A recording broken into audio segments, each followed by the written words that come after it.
and it tends to be either industrialised, country-focused or derived. And again, you may all want to jump up and down and say that this is changing, and I completely agree that it is, but this is where we're at the moment. And while we've been doing this attitudinal research, we also found out that definitions and stakeholder groups very often have differing perspectives on all of this. So, and this is a very brief history, and I apologise for the animal welfareists amongst us who will find that I've omitted so much. But animal welfare is commonly seen in terms of the body, what the sociologists would call the biomedical model. So looking at distinct parts of the body and how it functions. And then we moved on from that a little bit. It had a challenge by the idea of animal feelings and whether emotional well-being could or should be incorporated into animal welfare definitions. And there are a lot of people who argue that it has been.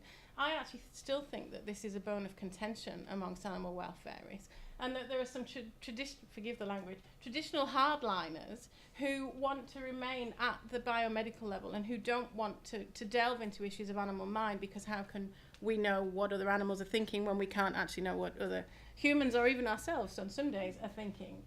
And more recently, there have been ideas around natural state welfare, which seems to have confused and muddied all of this issue. So we've got all these different kinds of definitions, different ideologies and paradigms that are coming into ideas of what animal welfare might be. And at the same time, we've got different stakeholder groups. So some of the stakeholder groups that we've been dealing with have been those that I've loosely grouped as within the animal industry. So vets, farmers, pharmaceutical companies, food production companies, food haulage as well. There's also consumers, so those who may eat or wear animals. And then there's advocacy groups, and advocacy groups are also split again by different types of animals. Some advocacy groups obviously cover all animals, but generally speaking, advocacy groups become interested in specific types or even categories of animals. So this leads to a bit of a hodgepodge, really, and what we've found is that when people are having conversations about animal welfare, they're not necessarily talking about the same thing when they're talking to each other, and this is highly problematic from a sociological and a psychological point of view if we want to actually challenge people's behaviours. So previous research has looked at the impact of different variables on people's beliefs in animal welfare. So there's been work on empathy. Tanya and I have actually done some work on empathy too.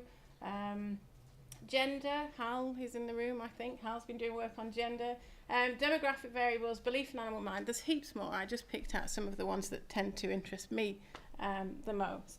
But what none of this research has done, to my knowledge, is actually step back and started with the basic of what do people actually think animal welfare might be. So we decided that this was going to be our next project, and this was what we were going to do.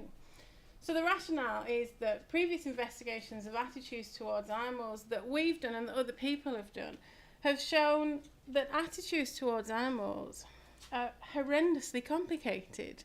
And the more we study, the more complicated we realise they are. We actually started with some very simplistic definitions. And now we've got to the stage where we're not sure we can actually define anything because it's all so complex. But we do know that attitudes are very nuanced and they're very variable. Can I say very variable? The measures that we currently have are not covering the full picture. And as a group of scholars, we're doing really well in trying to develop new measures. I've been to several presentations today where people have been developing some very innovative measures around this. But the measures that we have don't cover the full picture. And as a qualitative sociologist, I have to put my hand up here and say that I'm not actually convinced that quantitative measures ever can measure the full picture, but I do think that they are necessary and useful.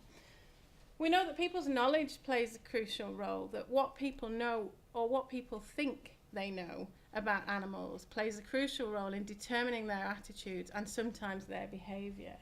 And we're starting to see, or at least we were starting to see in our research anecdotally, very different conceptions of animal welfare across groups.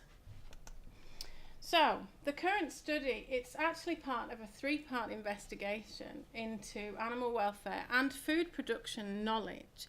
As a committed animal advocate and vegetarian, I'm interested in knowing how do we reach people on animal welfare issues, how do we reach them on issues of vegetarianism and veganism without alienating them.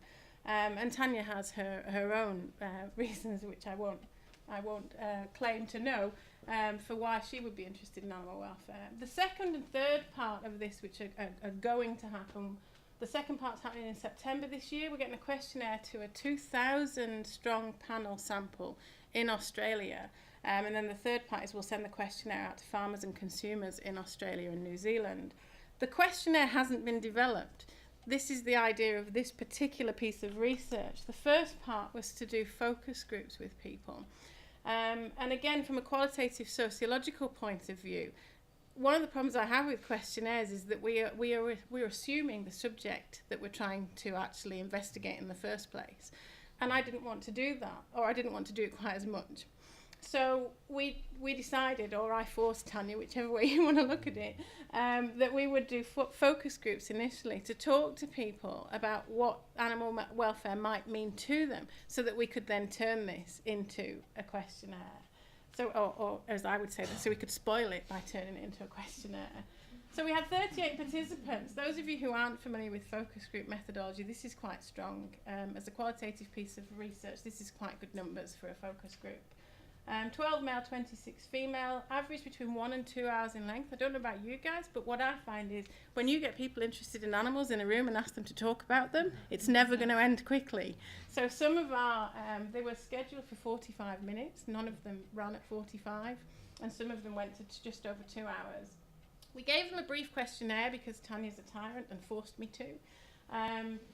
Demographics, self-rated knowledge with animal food production, and attitudes to profit animals, which came from a scale that she and I developed where we looked at attitudes towards pets, pest and profit animals, and we took the 7 items that looked at the profit animals just to see whether there was something going on there.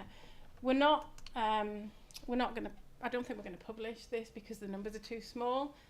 But I just wanted to give you a sense of context of the people that we were talking about. So, 19 women, 11 men, all students across varying degrees at various statuses, and that's actually a bit of a misnomer. So some of these were students who, we had a PhD student who had been in her previous life a veterinary scientist.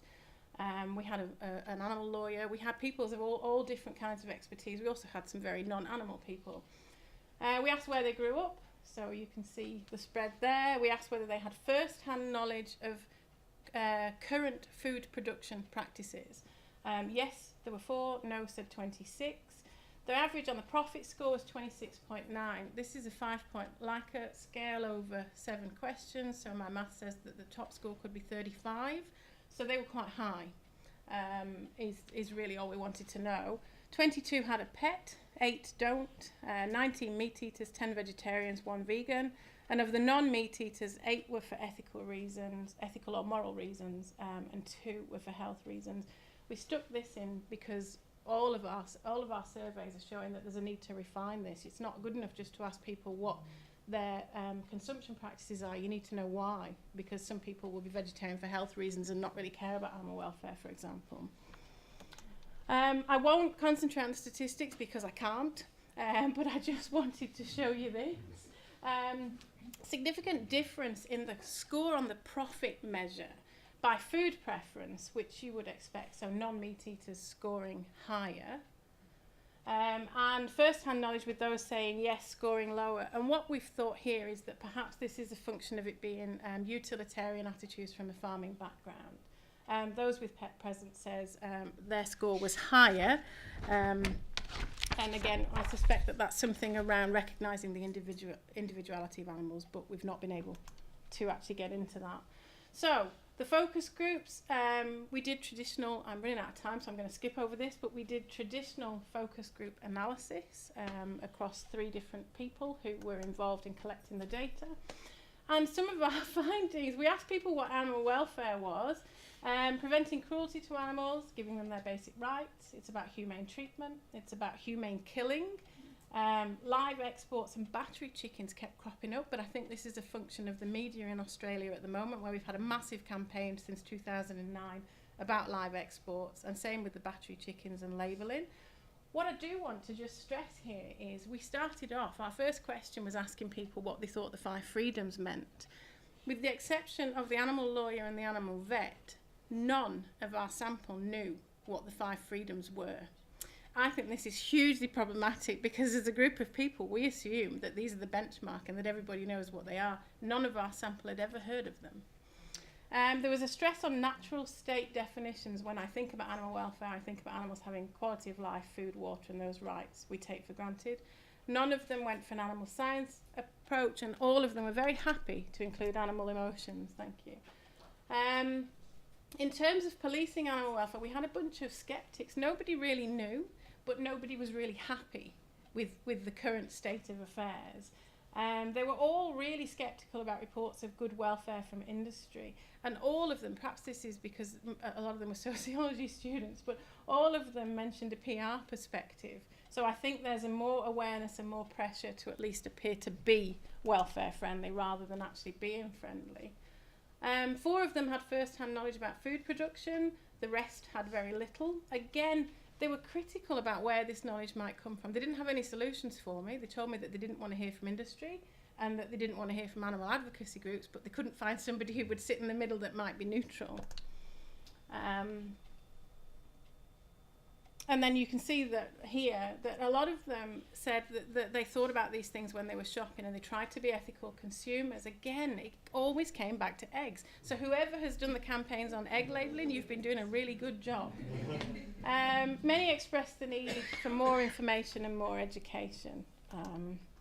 And I just wanted to some of the conclusions here were that there's no one clear understanding of animal welfare, and as I indicated, this is really problematic. To my mind, we've got whole groups of people all having conversations about animal welfare, but it's slipping. We're actually discussing different things, and until we start to discuss the same thing, there's actually not much profit in talking about animal welfare with these diverse groups in the way that we are. Legislation shouldn't assume that there's any coherence. And of course, from our point of view, there's a need to actually assess this and measure it better and find measures that do a better job. This lack of similarity, it's got implications for education. We need to educate ourselves better about what animal welfare might mean. And we need to educate ourselves about the fact that most people don't know. It's got implications for legislation. All our legislation is based on the 5 freedoms or a derivative of. When nobody knows what those 5 freedoms are, is that really where we want to be? And it's got implications for behaviour. If we're trying to change behaviour based on this notion of what the 5 freedoms are, then we're probably not going to get much traction if people whose behaviour we're trying to change don't know what those 5 freedoms are. All right, and then just references if you're interested.